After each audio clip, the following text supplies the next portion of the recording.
आज है सास सीरीज़ की एक और एपिसोड जिसमें हमने सास को पकड़ा है ताकि वो हमें हरी मिर्चें काट के दिखाएं। चलो भाई शुरू करते हैं वीडियो।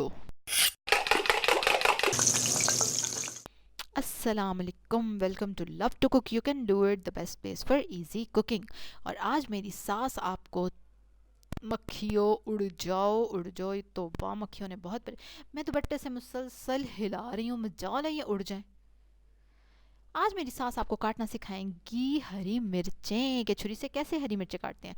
साथ साथ आप देखें, ऑब्जर्व करें और साथ साथ मेरी बातें सुने। बातें ये हैं कि जो लोग पहली बार मेरे चैनल पे आए हैं तो वो सब्सक्राइब के रेड बटन पे क्लिक करेंगे, बेल आइकन पे भी क्लिक करेंगे। और अगर आपने सास रिलेटेड सारी वीडियोस देखनी है तो ऊपर कार्ड पे क्लिक करेंगे आप। और अगर आपने सास रिलेटेड कोई नई वीडियो बनवानी है मेरे से तो आप नीचे कमेंट्स में लिखेंगे कि आप भी मेरी सास मुझे ये कहती हैं, ज़रा बताएं तो सही कि इसका सही तरीका क्या है, यानी कि हरी मिर्च काटने का सही तरीका क्या है और टमाटर काटने का सही तरीका क्या है, और प्याज काटने भी नहीं आते आपको अभी तक, वाह।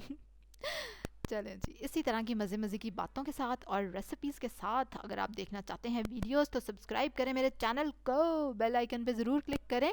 कल एक और मज़े की रेसिपी के साथ या इसी तरह टिप के साथ या साथ सीरीज़ की एक और वीडियो के साथ आपसे मुलाकात होगी। अल्लाह हाफिज़।